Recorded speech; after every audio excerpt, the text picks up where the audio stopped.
Hi hello नमस्कार, मी दीपाली माझ्या नवीन रेसिपीमध्ये तुमचं स्वागत करत आहे। चला तर मी इथे तुम्हाला बटाट्याची रस्सा भाजी एकदम सोप्या पद्धतीने दाखवणार आहे। इथे आपण सर्वप्रथम 2 बटाटे उभा फोडी करून घेतलेले आहेत। इथे थोडीशी कोथिंबीर, खोबरा आणि लसणाची पेस्ट। इथे मी सर्व मसाले घेतलेले आहेत। लाल मिरची पावडर, घरचा काळा घरगुती मसाला, नंतर कांदा लसूण मसाला। आता आपण इथे सर्वप्रथम गॅसवर कढई ठेवून घेऊया। त्यानंतर कढई गरम झाल्यानंतर आपल्याला त्यामध्ये अंदाजित 1 ते 1.5 पळी तेल घालायचे आहे। इथे तुम्ही पहा। आता तेल गरम झाल्यानंतर आपल्याला त्यामध्ये अर्धा चमचा मोहरी आणि अर्धा चमचा जिरं घालायचं आहे। ही एकदम सोप्या पद्धतीने बनवलेली बटाट्याची रस्सा भाजी आहे। ही तुम्ही भाकरीची सोबत किंवा चपातीसोबत खाऊ शकता। त्यानंतर आपण त्यामध्ये खोबरा आणि लसणाची बारीक पेस्ट केलेली आहे ती आता घालायची आहे तेलामध्ये। व त्यानंतर आता स्वच्छ धुवून बटाट्याच्या फोडी घेतलेल्या आहेत त्या टाकायच्या आहेत। 2 मिनिटं हळूवार तुम्ही हलवत राहा। आता आपल्याला त्यामध्ये बटाटा मऊ असं होण्यासाठी शिजण्यासाठी आपल्याला त्यामध्ये चवीपुरतं मीठ घालायचं आहे। तुम्ही तेल या प्रकारे तुम्ही घाला। मग त्यानंतर आपल्याला 2 मिनिटांनी सर्व मसाले घालायचे आहेत। 2 चमचे घरगुती कांदा लसूण मसाला, अर्धा चमचा हळद, अर्धा चमचा धनेपूड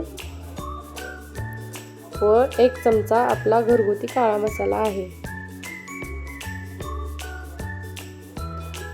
आता आपल्याला त्यामध्ये थोडासा सुहानाचा मटण मसाला घालायचा आहे, अंदाजे अर्धा चमचा। आता सर्व हलवून घ्या।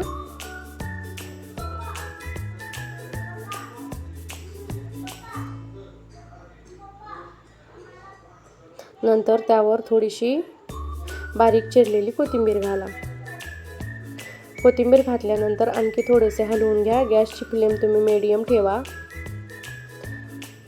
इथे तुम्ही पहा। आता आपल्याला त्यामध्ये अगोदर थोडेसे पाणी घालायचे आहे। इथे तुम्ही पहा।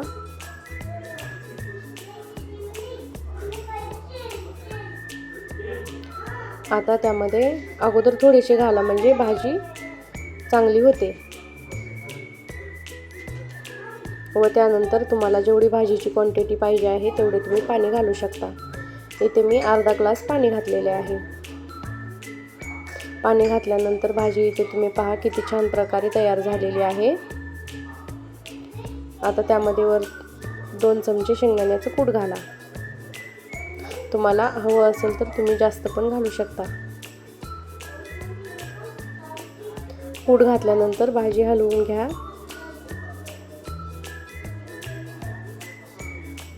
आणि कमी गॅसवर 5 ते 6 मिनिटं तुम्ही भाजी शिजू द्या। इथे तुम्ही पहा आता भाजी शिजत आलेली आहे। तुम्हाला माझी भाजी आवडली तर नक्की लाईक करा, शेअर करा, सबस्क्राईब करा।